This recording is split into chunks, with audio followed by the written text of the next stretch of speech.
Shalom saudaraku yang dikasih dan diberkati oleh Tuhan Yesus Kristus. Apa kabarnya hari ini? Saya yakin dan percaya saudara dan saya hari ini boleh senantiasa dalam penyertaan dan perlindungan Tuhan. Saudara, senang sekali rasanya saya Pendeta Ranu Wijaya boleh menyapa saudara dalam program Renungan Pagi di kanal YouTube Jemaat GKI Banjarbaru pada hari ini edisi hari Senin tanggal 27 Maret 2023. Firman Tuhan bagi kita yang akan kita renungkan hari ini sesuai dengan Nats Almanak Gereja Kalimantan Evangelis dari 1 Raja-Raja pasal yang ke-17 ayat yang ke-17 hingga ayat yang ke-24. Berbicara tentang perjumpaan antara Nabi Elia dengan seorang janda di Sarpat. Tapi saudara, sebelum saya ingin masuk dalam perenungan itu, saya ingin bertanya dulu kepada kita. Apa bedanya antara empati dan juga simpati? Tentu dua kata ini hampir-hampir mirip, tapi sebenarnya memiliki makna yang berbeda.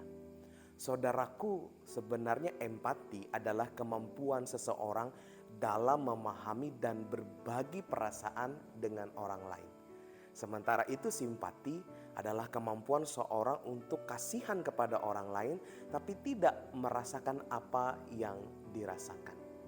Dalam bacaan firman Tuhan ini, Elia terpana karena janda yang sangat dihormatinya, yang juga telah memberikan tempat berteduh dan makan selama ini, menuduhnya kalau dalam kedaulatan karena kematian anaknya, janda di Sarpat itu berkata kepada sang nabi di ayat yang ke-18 begini, "Apa maksudmu datang kemari ya abdi Allah, sehingga engkau kepadaku untuk mengingatkan kesalahanku dan untuk menyebabkan anakku mati?"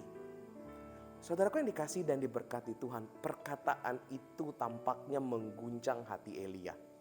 Betapa tidak, karena Elia telah merasakan kasih dari janda di Sarfat itu tanpa menghiraukan dirinya sendiri. Meski hanya memiliki segenggam tepung dan sedikit minyak dalam buli-buli, sang janda membuatkan sepotong roti bundar kecil untuk sang nabi. Dan dari kepercayaannya itu, gandum yang ada di tempayan setiap hari selalu tersedia. Juga minyak dalam buli-buli selalu tersedia. Ini bisa kita lihat di ayat yang ke-16. Nah, sekarang ini janda itu dalam keadaan susah. Dan ia menganggap bahwa Elia adalah penyebab dari kematian anaknya. Elia lalu mengambil anak itu dan bersyafaat kepada Allah. Perhatikan syafaat Elia yang berbunyi seperti ini di ayat yang ke-17. "Ya Tuhan, Allahku, mengapa engkau mendatangkan celaka ini ke atas janda ini? Ia sudah memberi tumpangan kepadaku dan sekarang engkau membunuh anaknya." Saudaraku yang dikasih dan diberkati Tuhan, Elia berdoa seakan-akan dirinya lah yang mengalami musibah. Ia berdoa seakan dialah yang menderita. Tampaknya Elia sungguh-sungguh merasakan kesedihan si janda tersebut. Inilah yang dinamakan empati. Dalam penderitaan orang lain, ia selalu ada. Sementara berbeda halnya dengan simpati, di mana simpati itu hanya hadir bersama-sama dengan orang lain tanpa terlibat di dalamnya. Maka dalam hal ini empati lebih dalam lagi, yakni dalam penderitaan orang lain ia selalu ada. Empati Elia pun didengar oleh Allah.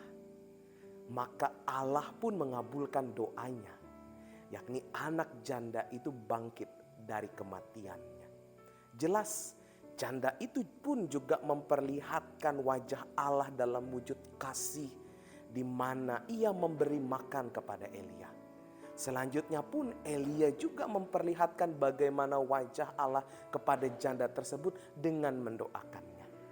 Mari hari ini bersama kita renungkan untuk menjadi orang yang berempati dan mau peduli kepada orang lain untuk mewujudkan kasih Allah itu sendiri.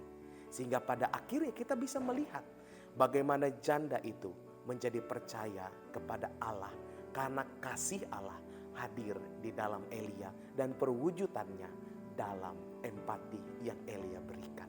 Tuhan memberkati kita melalui firman-Nya. Mari kita berdoa. Ya Allah Bapa kami, ajarkan kami di hari ini untuk bisa memiliki empati yang luar biasa bagi setiap sanak saudari kami. Seperti Elia yang mewujudkan kasih nyata kepada janda di Sarfat. Kami akan memulai segala aktivitas kami di hari ini, maka berkatilah kami ya Allah. Jadilah kehendak-Mu dalam kehidupan kami, tuntunan dan penyertaan Allah di sepanjang hari ini. Dan kami bersyukur untuk segala sesuatunya. Di dalam nama Tuhan Yesus Kristus kami berdoa. Amin. Sampai berjumpa di lain waktu dan kesempatan. Kasih Tuhan Yesus Kristus memberkati kita semua. Shalom.